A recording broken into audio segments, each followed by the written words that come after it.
We're coming to you, Bezrat Hashem, today, courtesy of and live from Chabad of Rechavia in the heart of Jerusalem. Today is the 12th of November, the 28th of Cheshvan, and we are, Bezrat Hashem, in our third shiur of learning Rambam's introduction to Perek Chelek.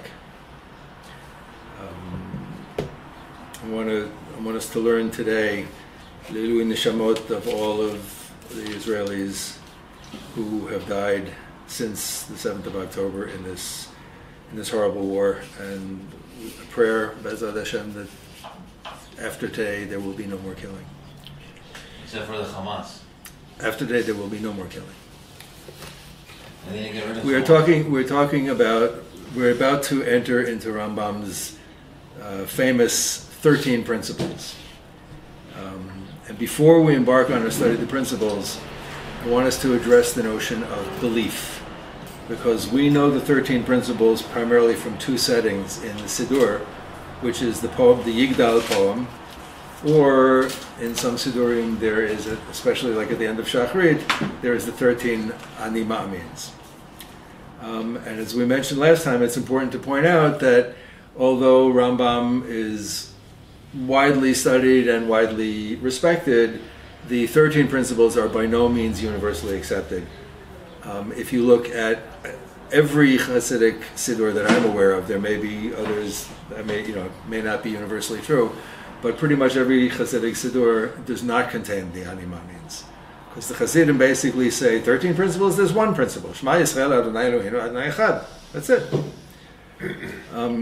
But since the 13 principles are often presented in the form of Ani Ma'amin, that, I believe that, I think it's important for us to understand the notion of belief, how we talk about belief, and also, Shvotov, welcome, also how Rambam, I think how Rambam conceives of the notion of belief. Right? I understand Rambam's basic definition to be actually affirmatively stating the principles out loud and in public. His definition of a heretic is someone who publicly verbalizes a rejection of the Torah. And a believer, on the other hand, is somebody who publicly affirms belief in the Torah. I would say this is our lowest common denominator. And this definition really finds support elsewhere in Halakha. It is machshava lav miltahi. A thought is not a thing. A thought is not a halachic event. If I say in public that I believe in God, that's an affirmative statement of belief. If I say, please. I have a question. One of the first lessons we had, we spoke about the Breslaver, who said whatever thought on matters is permitted, as long as it doesn't change the halacha. So how do we relate this to the certain principles? How do we relate? I think it's perfectly consistent. Right? So, yes. Rambam, let me just, I think if I go through the next paragraph here, it's short, and I think I'll address that, maybe answer it completely, okay? The lowest common denominator definition is also applies elsewhere in halacha. For example, if you ask about somebody, I see this guy in shul, I don't know, is he Shomer Shabbos? The halachic answer is, if I've never seen him purposely and knowingly violate Shabbos in public, he's Shomer Shabbos. There is a presumption of kashrut, a cheskat kashrut, okay? And it goes so far as we've seen in many different contexts, some of them a little bit, I think beyond the pale or beyond reasonableness, but to say, well, I've seen this person do something, but it's probably not what it looks like. There is a halacha of being prohibited from having a negative thought when we see what we think is a kosher person doing something that looks questionable. Okay, so you see a Jew with tzitzis out and a kippah walking into McDonald's. You say he's going to get a glass of water. He's going to use the bathroom. He's going to use the public telephone. You don't say aha. Okay. The other side of that, we're also prohibited from the halacha of marit ayin. We're prohibited from doing something in public that looks like we're violating the halacha. But the bottom line is, if we do not see somebody actually violating halacha, we're going to presume that that person is what we call a kosher Jew. So we begin with two definitions of belief, which are based on public behavior. The first is not denying the Torah in public, and the second is affirmatively espousing or ratifying, if you will, the Torah in public. So Hasdai Kreskas. Why is it important in public? Because if you say things in private, who hears it? It's a matter between you and him. Okay, but it's not a halachic matter. Rambam, we're talking about Rambam from the halachic perspective, right? And the halacha is normative behavior on which our identity and normative societal behavior on which our identity is based, right? So Hasdai Kreskas, for example, who a couple of 150 years or so after Rambam, says, we don't control our thoughts. It's kind of a very Buddhist way of looking at the mind. He said, whatever pops into our head, it pops into our head. We have no control over what pops into our head, but we control what we say, and we control how we behave. So, as you quoted earlier, Rabbi Nachman says, specifically with respect to, somebody was asking him about, is that really a legitimate reading of the text? Is that pshat? And he said, you know what? You should let your fantasy run free, because you never know what you're going to discover in the text, but do not, under any circumstances, change the halacha. And as an aside, I've mentioned this in the past, but I'll just state again my own personal definition of belief, which is what's called performative theology. One's public behavior is the barometer of one's belief. How do I know that a person believes in tzedakah? Does that person seek out opportunities to give charity? Then that person believes in the mitzvah of tzedakah. It's different from when I'm in shul and somebody comes with their hand out, I put a shekel in their hand. Okay, I'm giving tzedakah, but I'm not a baal tzedakah. A baal tzedakah, a person who is motivated by tzedakah, will cross the street to give money to somebody. We'll see somebody down the block and say, excuse me, I'll be right back, and run down the block to give money to somebody. We'll see somebody standing in front of a restaurant with their hand out saying, I could use a couple of shekels. Instead of giving them a couple of shekels, we'll buy them a meal. Okay? Do I seek out opportunities to help? Please. I didn't have money on me, but I said to this guy in there, my friend and mother in the train station, okay, I can get you something. So he didn't want, he said, I'm not your father. I know that one of my Rebbeim many, many years ago, it was one of my first trips to Israel, and he said to me, when you go down to the Kotel especially, you're going to give tzedakah. He said, there's a halacha, if I take a coin out of my pocket, or a dollar bill or whatever, and I have in mind, this is where mind does become something, like I designate it even mentally, although Rambam would say I would have to say, this is for tzedakah, I have to actually say the words, right? So I take out a dollar bill, I'm going to give this dollar in tzedakah. I have to have in mind that I'm only giving it on the condition that the person I give it to accepts it. I don't know how many of you had the experience of going down to the Kotel and all the people come and gather around, and you reach and you take out a handful of change and they go, and they walk away. All right, because nobody wants a 1 shekel or 2 shekel coin. Okay. So the more actively we seek opportunities to put our faith into practice, into practical acts in this world, this is my definition, the greater is our belief. A believer is as a believer does. And I think in Rambam's world it's very clear that speech is a halachic act, thought is not. It's not enough. By codifying the principles, Rambam differentiates between an affirmative believer and one who merely does not express doubts. Okay, this is a very important distinction. Right? As we've said in the past, we said I think last time, these 13 principles, do we all accept that they're true? Let's say, in general, all Jews accept these to be true. It's a difference between I don't doubt that they're true, and affirmatively stating that these are fundamental principles of being a Torah observant Jew. It's also, alternatively, and I think that this is probably true, this is probably correct, it's been suggested that Rambam's list of 13 is not something that he invented, but it's something that he derived from close study of the structure of the chapter Chelek in the Mishnah and the Gemara. And so in this reading, the principles are not the Shavua Tov, welcome, are not the sole criterion of Jewish belief, but they are the structure that Chazal laid down, certainly in Gemara Sanhedrin, in Perek Chelek, in the chapter Chelek, and one who, according to Rambam, one who publicly rejects any of the principles is going to be deemed a heretic. But at the same time, being a Torah-observant Jew is much more than simply reciting Yigdal or reading the Ani Ma'amins out loud. It's kind of basic, necessary, but not sufficient. So I'm going to say two quick things before we dive in.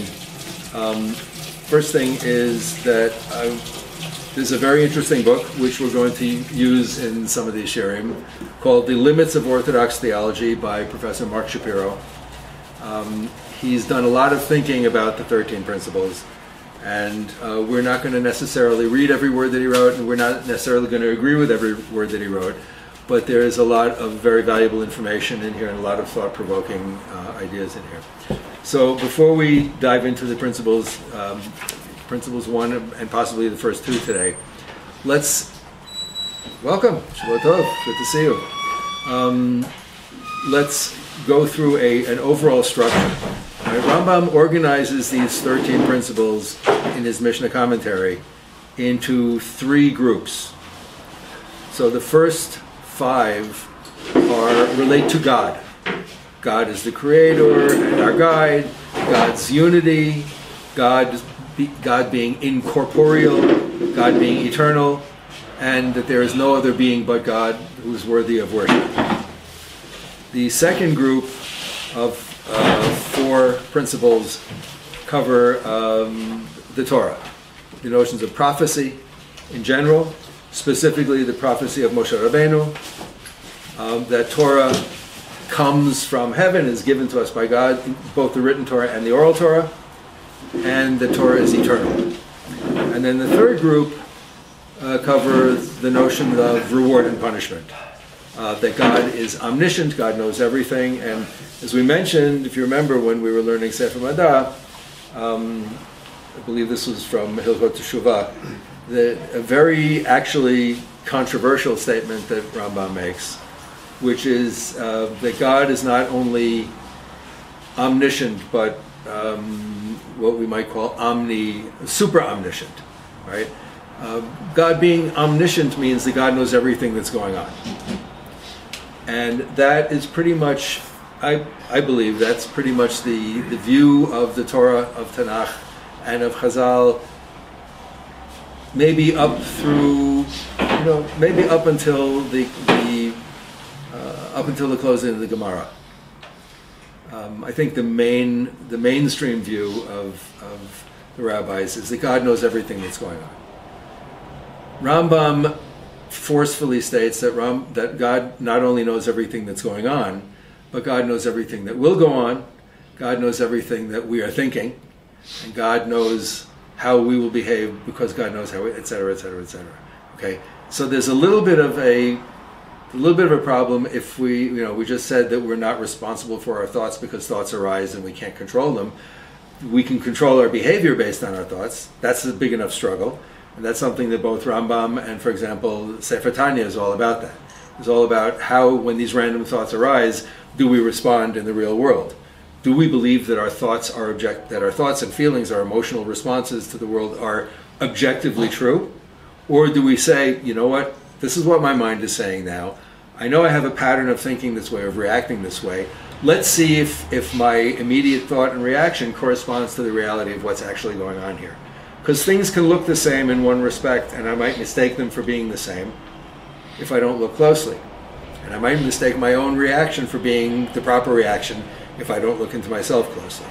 And the guide of the Halakha, and certainly the guide of Sefer Tanya, is all about that struggle to make sure that the mind dominates the emotions, that our intellect dominates our automatic, emotional our emotional responses to a situation. So this third group is God's omniscience, how Rambam defines it, which I think is problematic, but it's his definition.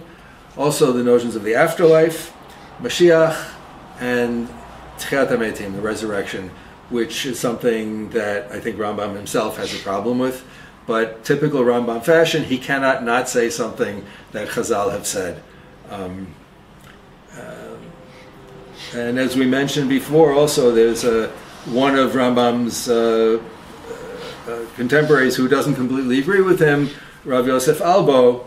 He says that there are only three fundamental principles. They are, and he breaks that down. But we can fit Rambam's 13 into Albo's 3. We can fit them into the notion of heretics and the minim, sectarians, the deniers and kofrim of Torah, and so on and so forth. And we can fit them into Albo's overall his fundamental principle of proper worship and knowledge, and proper worship and service of God. So let us dive in. We did start with this last time, but let's revisit it now. The first fundamental principle is to believe in the existence of the Creator, that there is an existent.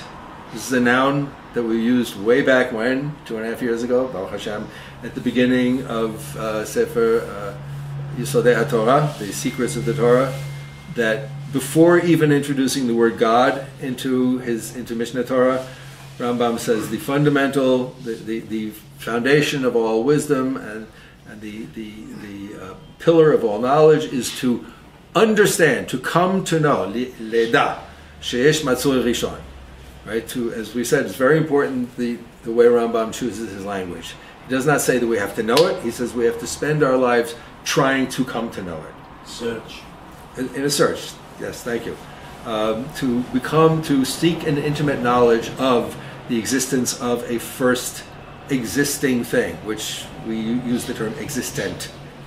So to believe in the existence of a creator, that there is an existent, complete in all senses of the word existence. This creator, this existent, is the cause of all existence. In him being the existent, all else subsists, and from him it derives. It is inconceivable that he not exist, for should he not exist, the existence of all else would be extinguished, and nothing could persist. If we imagine the absence of any other existent thing, God's existence would not thereby be extinguished or diminished. For unity and mastery are only God's, since God is sufficient unto God's self. All else, whether angels or celestial beings or whatever is in them or below them, needs God to exist. This first fundamental principle is taught with the biblical verse, Ani Hashem Elokecha, I am the Lord your God. Yeah, so, you had mentioned that the principles are not universally accepted. Is it as a whole or individual? So I would say they are not, when I say they're not universally accepted, I don't mean to say that they're rejected. Right? So the Hasidim who don't say the 13 animamins in their Siddur would not say any of these is not true. But they would say that the recitation of these 13 animamins, these 13 principles of belief, that's not the fundamental, those are not the fundamental core principles without which we are not a Jew. Of course, to reject them would be heresy. But there's only one fundamental principle. Adonai Eloheinu Adonai Echad. God is one. God. Okay. So when I say not accepted, I mean they're not accepted to be like the definitional sine qua non of being a proper Jew. Does that make sense? I don't think so. I don't have the complete thought. Okay, all right. No, I mean, there's no religious Jew or no Jewish thinker who's going to say, yeah, well, all except for this thing about God being the creator. That God created, we don't buy that. But everything, no. It's not that they are rejected, but they're not codified as, if I don't say these, I'm not doing my Avodat Hashem properly. I'm not serving God properly. Okay. Right? Where for Rambam, where his whole focus is on performative halacha, on the way we live our lives. So these principles, again, which I believe the accurate definition is that he derived these from the Gemara. He didn't just say, oh, this is a good one, I'll put it in. But I think he's a very, very careful reader of the Gemara. And I think the scholarship that indicates that he derived this is probably correct perspective. And since he derived these from the Gemara, he would say, okay, if Chazal, if the rabbis who wrote the Mishnah and the Gemara thought that these were so important, we have to pay attention to them. And so, again, also, this is written before Mishnah Torah. Okay, Mishnah Torah, which is this huge 14-volume work, which Baruch Hashem we finished the first volume of, took us over 2 years. But in Mishnah Torah, he says, if you read my book and you do everything the way I describe it in my book, you will be a Jew who serves God properly. I'm showing you how to properly behave. Okay, part of how you properly behave is you reinforce the proper fundamentals of our relationship with God. We reinforce that through speech. So for Rambam, speech is a halachic act. If I sit at home, for me, the definition of God is not a belief in God is not I sit at home and I say to myself, "Oh, you're up there. You're up there." That's from a halachic perspective, that's a meaningless act. So Rambam is saying, halachically, I need to affirm these every day. Ani ma'amin be'emunah shlema, 13 things. I believe in complete faith, 13 things. And which may also help us to understand Rambam's perspective here. So Rambam, at the beginning of Yesodei HaTorah, he says that the first fundamental act is to come to understand. In his Sefer Mitzvot, which he wrote in Arabic, he uses a word in Arabic which can mean both believe and understand. So we make a distinction between believing something and knowing something, right? We can say in English, well, I believe that, but I don't know if it's true. Or, I see it, but I don't believe it, right? There is not necessarily a contradiction in Rambam's world. He's saying that we have to work on ourselves and work intellectually to try to grasp God, to try to come to an understanding. And along the way, we also have a mitzvah of belief. And so in Rambam's world, the revelation of Torah is the structure and the framework that guides us while we're trying to figure out the world for ourselves. This is something that we've spoken about just recently in the last, within the last couple of months. But again, it's very important to bear in mind that Rambam believes that God gave us a mind with which to understand the world, and God also gave us revelation of Torah to keep us on the right track. If we had enough lifetimes, we would ask all the questions and we would ultimately come to a proper understanding, but we don't. And so God said, you know what, I want to make sure that you guys don't make too many mistakes. I'll give you the Torah. And the more you refer to that, the more it's going to point your thinking in the right direction.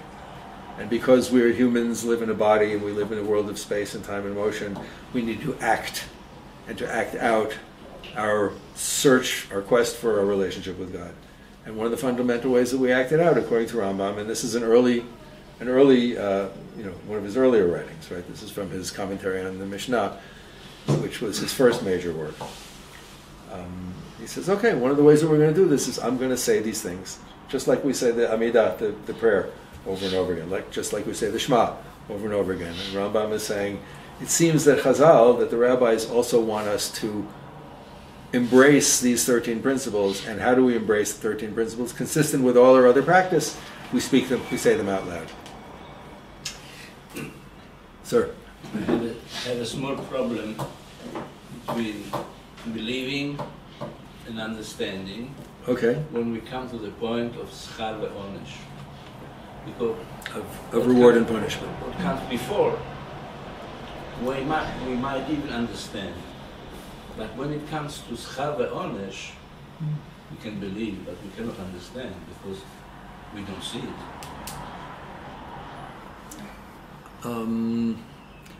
I'm not sure I completely understand what you're saying, and I'm not sure I agree with what you're saying. So, how can you disagree if you don't understand? No. So the first thing is I want to understand what. Schar ve'onesh, in reality, yes, we don't see. What do you mean we don't see? We don't see schar ve'onesh. Schar may be in בעולם הבא, גם עונש can be בעולם הבא. Right, but we can also see in this world what we perceive as reward and punishment. So you're saying that we don't see it because we don't know what God's standard of judgment is? If you have to understand, believe is something, but to understand is different. Understand is something you can see. You can understand. Very often you don't see schar ve'onesh. Okay, I'm still not getting what do you mean when you say we don't see it. I believe, and we're only at the first of the principles. When It's a wishful thinking. It might be right. It's a wishful thinking. No, I think that in Rambam's world, reward and punishment is something that we can understand intellectually. It takes a lot of work, but he's talked about it. We learned. He talked about it in some detail in if you don't take Hasidus, you cannot see it. With Hasidut, you can eventually reach it. On the rational basis, excuse me, it's very difficult. I think that's not Rambam's view of it. I think that is not Rambam's view of it. I think Rambam's view is that pretty much everything that is everything that's in God's world is capable of being understood by human reason. Most humans are not capable of understanding it. Understood, yes, for reasons why this happened, but not that there is a schar for what happened or a punishment for what happened. Well, okay. Rambam said, for example, in Hilchot Teshuvah, right? If we follow the mitzvot and if we truly serve, and it's a little bit of a kind of a definitional thing, right? If we follow the mitzvot properly and we behave properly and we serve God properly, then God will reward us. No, God will reward us with health, with prosperity and peace, such that we can continue to study Torah and continue to serve God and continue to come closer to the understanding of God. So the reward in this world is, yes, we perceive it as a reward, but it's also for a purpose. Am I making sense? It's for a purpose of us continuing to do what it was that got us to the point of having that reward in the first place. And similarly, if we, God forbid, neglect the Torah and neglect mitzvot and neglect service of God, God will, quote unquote, punish us by saying, okay, you don't care about me, I'm not going to look after you. And make it, then we will, says Rambam, then we will suffer illness, and we will suffer poverty, and we will suffer drought, and we will suffer war, and so on, and we will suffer. And by the way, that's kind of like if you read Tanakh, that's kind of like that's Tanakh's vision of Jewish history over and over and over again, right? We worship God, we serve God properly, God gives us prosperity and peace. Then we stray, and we walk away from God, and God says, okay, you don't want me anymore, then I don't want you anymore. And the ultimate example of that, the exemplar of that we saw is Pharaoh, where Pharaoh says, I'm going to punish these people, I'm going to hurt them, I'm going to injure them, and God lets Pharaoh go to the ultimate point, and then God steps in and says, if that's what you want, I'm going to really make your wish come true. And I'm going to make it come true in such a way that you're not ever going to be even able to do teshuvah as a result. So that's an ultimate extreme. So reward and punishment, I think, in one fundamental sense in Rambam's world, reward and punishment are part of the process whereby we either serve God properly or we're hinted, it's hinted to us that we're not serving God properly. Let me ask you a question, for example. I don't know, just like, let's just raise your hand. Your immediate thought on this. Adam and Eve were thrown out of the Garden of Eden. Was that a punishment? Yes or no? Raise hands if you think yes. It was a punishment. Okay, so half the people here think there was a punishment, and half the people aren't so sure, or think it wasn't a punishment. Okay, and Jackie said it's a consequence, and I think that's that. I mean, the pshat in the text is God doesn't say, "You bad humans, I'm going to punish you." God says, "Oh, you know what? They ate the one tree. There's nothing to stop them from eating the other tree. I have to remove them from the garden." It wasn't even that God, maybe God was angry, maybe God wasn't angry. It's got nothing to do with it. Okay. But we perceive what happens. How many times do we hear people saying, oh, "Why is God doing this to me?" Or, "Thank God I got a raise. Thank God I got a new job. Thank God, right?" So the way that we perceive what happens in the world around us, I think, sometimes I think we often misperceive, just as you said, consequences, right? The consequence of my turning left is that I can't turn right. The consequence of every decision that we make in our lives is some other area that we cannot pursue. And sometimes that consequence has a negative impact on us. And it's quite often we'll make a decision and then the consequence will have some kind of negative, often unforeseen negative consequence, and then we'll say, oh, I'm being punished for the decision I made. Or worse, we know that we're stuck on a dilemma where we have to make a choice, and either choice that we make is going to have a negative consequence because of the choice that we didn't make. So now why is God testing me, right? So we tend to think of it in these terms, right? Rambam is saying God runs the world according to certain rules. God gives us the halacha as a way for us to live in God's world, to come closer to an understanding of God. But everything is ultimately capable of being understood by the human intellect. Most human intellects will never be able to understand it all. That's why we have revelation. So you can agree or disagree with it, but Rambam's world, the intellect does have, grosso modo, broadly speaking, the human intellect does have the capacity to understand God's world. Most people will never get there. I know I'm not going to get there, but I give you all the bracha that you should get there.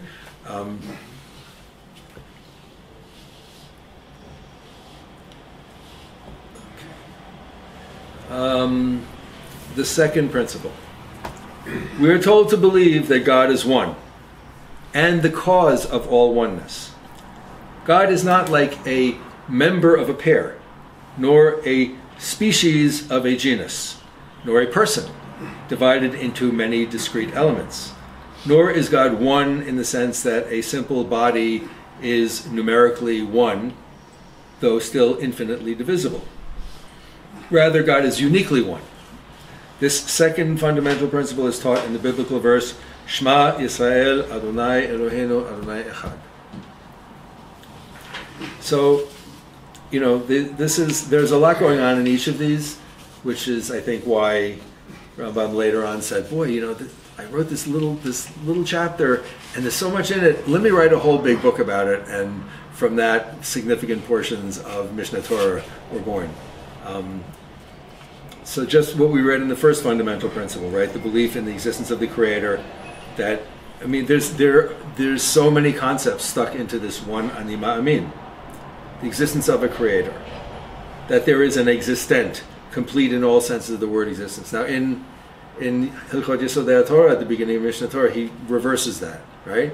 He says that there is a first existing thing, Matsui Rishon, and that first existing thing is the cause of all existence of all other things that exist. And it's not until the fourth paragraph that he says that, by the way, that first existing thing, which is the cause of the existence of everything else, that's what in Tanakh is called God. Right? So, excuse me. It's almost as though here he's talking to a community of religious people. And he's saying the first fundamental principle is to believe in God the Creator. And here's the nature of God the Creator. God is the source of all existence. That's what it means to be a creator. It's not just that God waved God's hand and everything pops into existence. No, that God is the essence of existence, and existence does not exist without God. And we would go so far, and it was actually, I can't remember, I think it might have been, I don't want to say, can't remember who said it, but there was one of the critiques of Rambam was you cannot say that God exists, because existence is itself a characteristic or a quality. Right? To say that God exists is to attribute to God some quality, and God transcends all qualities. It's a container. It's container. That God is the container. No, existence. Existence is a container, right? But it's a level down from God, right? The Alter Rebbe, I think we've quoted this before, not in Tanya, but somewhere in one of his Maimarim, he says, you guys got it all wrong. You talk about God being infinite. God created infinity. You're thinking too small. why would you limit God to such a small scope? Later on, when he writes Mishneh Torah, and then still later when he writes Moreh Nevuchim, he's really struggling more and countering more the various philosophical trends in his contemporary society. Right? Here, remember that this is part of his Perush Mishnayot, his commentary in the Mishnah, and that was a radical work in and of itself, because it was the first time that anybody had codified the Mishnah as a freestanding document. Right? Up until that time, Mishnah was learned as part of the process of studying Gemara, studying the Talmud in the big Gaonic academies. And remember that Rambam has a lot of problems with the Gaonic academies for a couple of reasons. One reason is that they got paid for teaching Torah, and another reason is because they basically said, no, it's my way or the highway. Like, I'm going to tell you how to understand the Torah, and if you don't understand it my way, then you're just wrong. And Rambam kind of said, if that's the case, why is there more than one Jew in the world? Why is there more than one human being in the world? Right? So the second principle is to believe God is one, and to us maybe today it feels a little bit like an intellectual or almost a semantic game of what does it mean to be one unique, one and not two, one and not many. But I think that this is all dealing with. It's not to be dismissive of it to say that there's a semantic aspect to it, because we understand the world and we communicate to each other and to ourselves in language. So, I would think, and this is based on my own experience, and I may be the only one in the world. I suspect not, because I don't think I'm that unique. That when we talk about God, when we say God, when we say whether it's God in a certain context, or we read a pasuk in the parsha about God says this or God did that or whatever, there is quite often not necessarily a clear picture like a baseball card, or but there's some kind of an image forms in my mind, right? And for me, sometimes it's not like a picture of a big man with a white beard, but it's like almost like a space opens in a dimension that I can't access, but I know it's there. And I'm not sure what that means, but I will say that for me, it's clear to me that my mind is creating an image. And I don't know what's an image of, and I don't know how to interact with that image. But to a certain extent, I will say that I have some kind of an image of God. I have no idea what it means, and it doesn't happen every single time I say the word God. It doesn't every single time I pray. But because I live in a world where Baruch Hashem I can see and hear, and I have language, and so everything, when I say chair, I don't necessarily envision something that looks like this, but I know what a chair is. Right? And when I say table, I don't necessarily envision this, but I know what it, And by the way, I think that the mind divides the world into two different types of definitions, right? A table is either a flat surface or a kind of a surface with one or two or three or four or five or however many legs holding it up, not two because it would fall over. So it's either one big one or three or more holding it up, and we can do things on top of it, right? That's one definition. There's another definition of table, which is a thing for putting things on top of. And how does that manifest itself? Well, it has to have a flat surface and it has to be held up. Sir? Do we table this? But if you say an od milvado, it comprises everything. But what image pops up in your head when you say that? An od milvado. Had. That's a word. That's not an image. No. I'm saying for many. Is an idea. Okay, but ideas often express themselves in images in our mind. That's all I'm saying. By the way, agav. So in Hebrew, the word shulchan, which means table, comes from the verb l'shloach, to send. And the shulchan the fundamental original meaning of shulchan is the piece of furniture on which offerings were placed to be presented to God.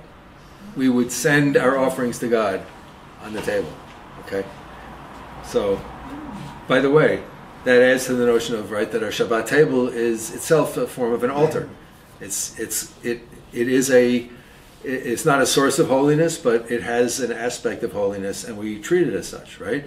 There's a beautiful minhag when I'm setting the table for Shabbat, and by the way, there are communities where they set the Shabbat table Thursday night, which is like, it's so beautiful when you think about it, which means that, like, from Thursday night, their house is Shabbostic, you know, even they're mopping the floors and they're cooking and they're running around and yelling and screaming, and the kids haven't taken their showers and everything, but the table is there. But there's a beautiful minhag. When I set the table, I say the pasuk over and over again, Vayedaber elai ze hashulchan asher lifnei Adonai. And they said to me, this is the table which is placed before God. And that's what the shulchan is. It's a serving thing that we put in front of God to offer to God. So we actually, on Shabbat, we offer our enjoyment of Shabbat to God. We offer the food that we eat. We offer ourselves and our enjoyment and the love of the family around the table. That's all part of our offering to God. Second fundamental principle, we are told to believe God is one, the cause of oneness, not like a member of a pair, not a species of a genus, right? So again, this is, yes, there's a semantic aspect to this, but the world of semantics is the world in which we communicate. It's the world in which we communicate not just with one another, but where we communicate our thoughts to ourselves. And when we open the Siddur and we're reading and we say Elokei Abraham, Elokei Yitzchak, Elokei Yaakov, don't you ever have an image in your mind of what Abraham, Yitzchak, and Yaakov look like? When you read the Parsha, right? You read that Abraham died and Ishmael and Yitzchak came to bury him. Do you visualize that at all? Do we have an idea of what Ishmael might look like, of what Yitzchak might look like? I don't know. It's very, I mean, the description in the Parsha is very graphic, you know. Rivka is riding on the camel, and Yitzchak comes out, and he's walking, and he's having a one-sided conversation in the field late in the afternoon, and she looks, and she says, who is that strange-looking guy over there? And the Eved says, oh, that's, you know, and, I mean, it's very, very cinematic. You know, I think it's very difficult for us to read that Parsha without envisioning what's going on.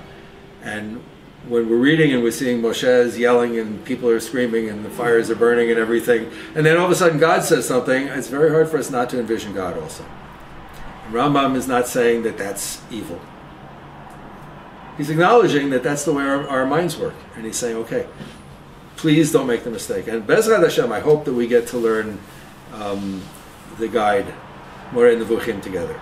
Because the beauty of the way Rambam lays out the meanings of the individual words that we read over and over and over again in Tanakh, and the way that he distances them from a purely physical meaning, and at the same time, every step away from that purely physical meaning gives us so many levels of depth to the text, and it's an astonishing work. So, you know, let's stick around. I'm hoping Bezrat Hashem that we'll be able to learn that. I'm thinking after this we should learn the Shmoneh Prakim, which is kind of Rambam's. It's his introduction to Perek Avot, and it's kind of his work on ethics, if you will. And I think it's important to understand. But after that, maybe we'll have a little discussion over a pizza about it, and we'll see. Maybe we'll come to the Moreh. The third principle: we are to believe that God is incorporeal. That God's unity is neither potentially nor actually physical. God has no physical attributes or existence whatsoever.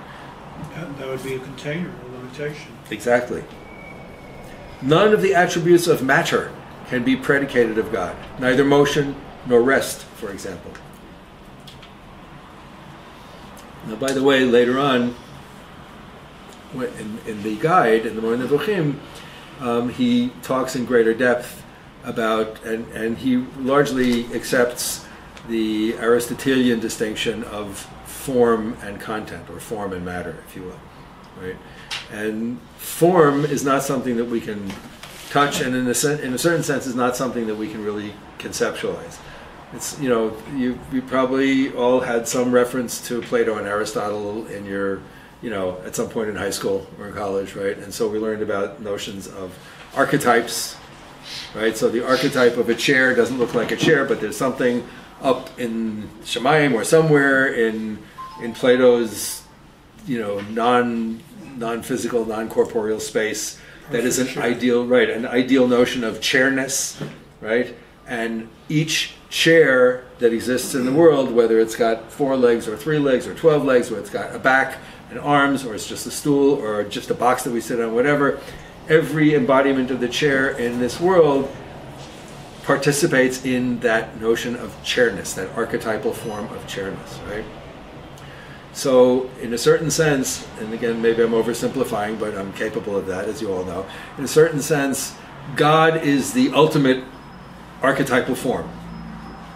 That God, when Rambam says God is the prime existent, another way of expressing that is God is the ultimate form that gives form to everything.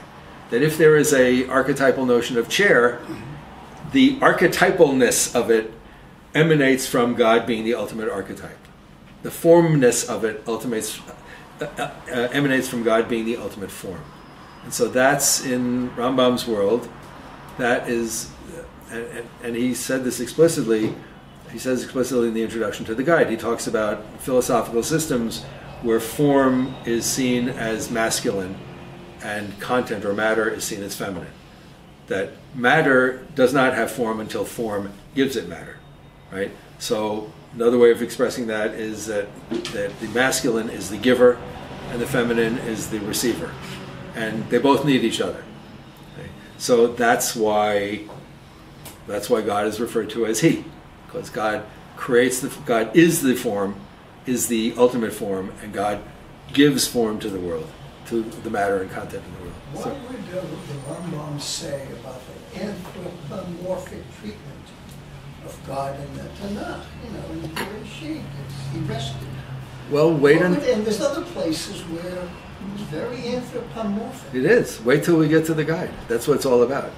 I will say something that is, when you get to it in reading through Rambam, it makes perfect sense. But if you say it out of context, which I'm about to do, it may seem radical, not to say blasphemous, right? And I'm taking Rambam's own words to like another step, which I believe he wants us to do. So Rambam in the guide says that there are people who cannot. One of the things that stands in the way of our truly understanding God is that we have been so bamboozled by being taught that by reading all these texts and being taught to understand them according to their simple plain surface meaning. It doesn't say what the texts are. Okay, so my first association is like my kids who went to yeshiva day school in America, and certain of their classes were taught by very lovely, well-meaning people who taught the surface text of the Midrash as though it were the pshat of the Torah, right? So I remember having a big argument with the vice principal of the school where my daughters were going, where my daughter came home, and this week's parsha, my daughter came home. She was like in kindergarten, right? So their parsha work was they were coloring pictures of the parsha, right? And she said, "This is a picture of Betuel trying to poison Eliezer." And I don't know if you're familiar with that midrash. Anyway. So I called the school. I spoke to the vice principal. I said, "What is the stuff you're teaching my children?" He said, "What are you talking about?" I said, "This is the best you can do?" He said, "Well, it's a midrash." I said, "There's lots of other midrashim, but you have to have a midrash that says, oh, goyim are all wicked. And by the way, Betuel is our grandfather. Think about it, right? Betuel is okay." And I said, "P.S. Who's Eliezer?" He said, "What do you mean, who's Eliezer?" I said, "Who is Eliezer?" He said, "Eliezer was the man that Abraham sends to get a wife for Yitzhak." I said, "Where does it say that?" He said, "It's right there in the parsha." Anybody? Extra credit. Anybody? Where does it say Eliezer? None. Never. It's Eved Abraham. Eved Abraham. So there's another midrash. Fine. Okay. So you want to say that there's midrash? Don't tell my children that this is the pshat of the Torah, because it's not. So I think what Rambam is actually saying is, a lot of you have been taught to read the Torah with its surface meaning, and you believe like literally everything that happens in the Torah. And it's wonderful if you believe that, that the Eved Abraham went and he sat down and said, "Oh God, please, send and whoever brings the water to my camels will be the wife for my master's son." That's great. But if you believe that, you're going to also believe that God has a great big right hand and stretches it out over Egypt, and that God snorts and flames come out of his nostrils. I mean, you have to draw a line somewhere. So he's saying we have to be very careful in how we read the text, and we have to be very careful in how we teach our children to read the text and how we approach the text, because I mean he's a simple principle, right? We're reading Tanakh. If there's something that we read that makes perfect sense in the physical world as we know it, then it's okay to take it literally, right? It's like Moshe walked up to the top of the mountain and the sun rose. Great, okay, I have no problem taking that literally, right? God wrote with God's finger on the tablets, and the tablets came down from heaven. I've never experienced that in the world. You know what? That's metaphoric. And it's metaphoric because it's the only way that we can express something that we don't understand. The Torah is telling us, you can't understand this, let's make it look like a magic trick. Don't think that God is up there waving a wand. And maybe God is up there waving a wand. We have no way of knowing. That's the best part, right? So Rambam is saying, to your question, I think we should get to the guide, because Rambam presents the text on multiple levels, and I'm just going to say this, and then we'll continue with the Yud Gimel, the 13 principles, right? But Rambam basically, in one approach, says that it's almost as though he says that perhaps the ultimate definition of heresy is to read the words of Tanakh and believe them to be literally true. And the secret is that we have to read them and understand them to be literally true before we can start to penetrate them. But it's just like we have a neshama, we have a soul that lives in the body, right? And the body is, quote unquote, not what humanity is all about. For Rambam, it's the intellect, right? But the intellect can't thrive without the body. And similarly, the deeper meanings of the Torah cannot exist without those surface meanings. So we can't reject the surface meaning. We can't say, well, the Torah doesn't really mean that. The Torah is a complex text. Sir? Does this apply also to like the teaching that the third temple is going to fall out of the sky? I don't know nothing about the third temple. Don't ask me. Who does? But well, people who claim they do. I mean, if you're asking my opinion is yes, that applies to anything that is not within our immediate everyday experience.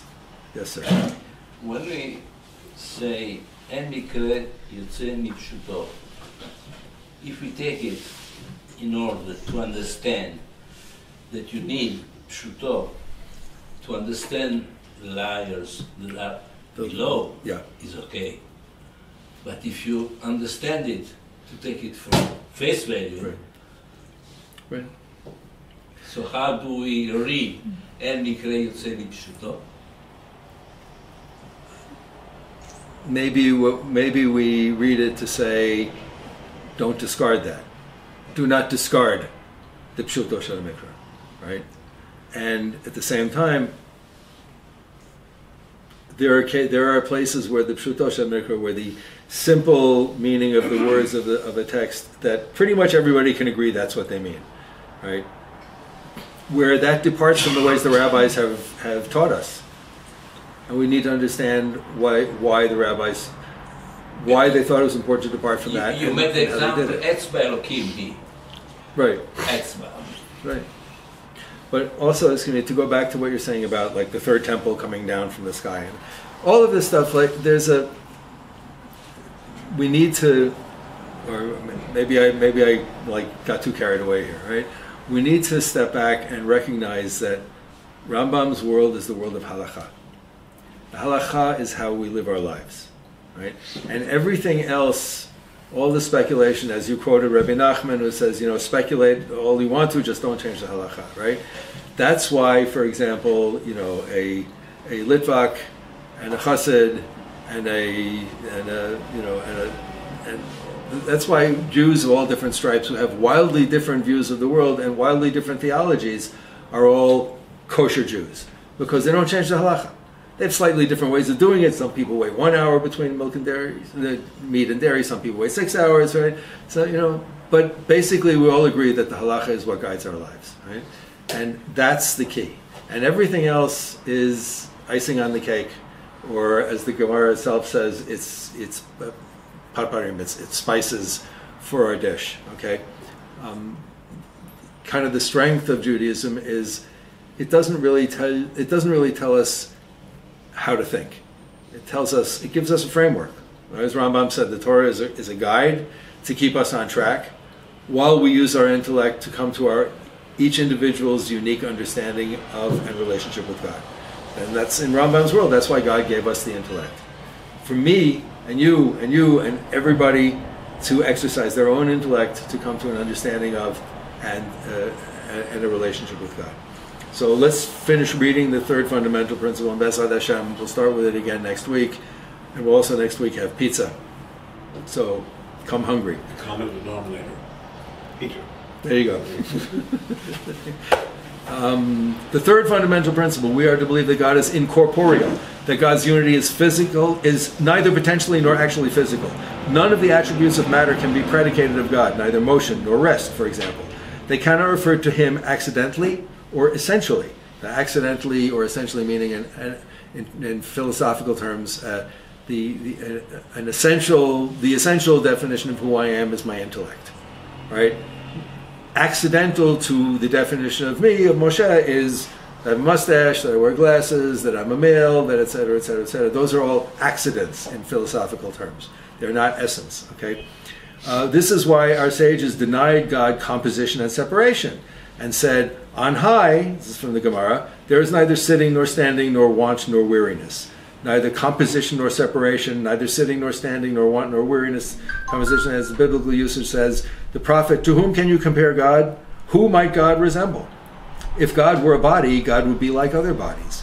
Whenever Scripture describes God in corporeal terms, walking, standing, sitting, speaking, and the like, it speaks metaphorically. Thus, Chazal said the Torah speaks in the language of human beings. This third fundamental principle is taught in the biblical verse, you have seen no image. This verse means to say one cannot conceive of God as one would an image of a Baal, of an idol, of God, a God that's represented by an idol. God has no body at all, neither actually nor potentially. So just let's leave with this thought, which is that Rambam will say that there are things of which God is not capable, and that is not a contradiction of God's omnipotence. Because God creates a world that runs according to the rules of nature, there cannot be a square of which the side is equal to the diagonal. God cannot create a square of which the side is equal to the length of the diagonal, because such a thing does not exist. So that's a little something for us to, that's a marble to let us roll around inside our heads for until next week. Okay. This will be hot pizza or leftover? This will be fresh pizza. Where from? I have to ask Rabbi Diamond. He's going to organize it. Not every pizza is the same. Well, they all share the essential pizza-ness. No. But He's right. where should we get it? Should we get it from La Piedra over here? Should we get it from La Piedra over here? Oh, yes. I'll talk to Rabbi Diamond. Meantime, thank you very much, gentlemen. Baruch Adonai Le'olam. Amen. Amen. Thank you. It's wonderful to be back here. It's a tremendous zchut and honor for me to learn Torah with you all. And I hope that Rambam is not turning over in his grave.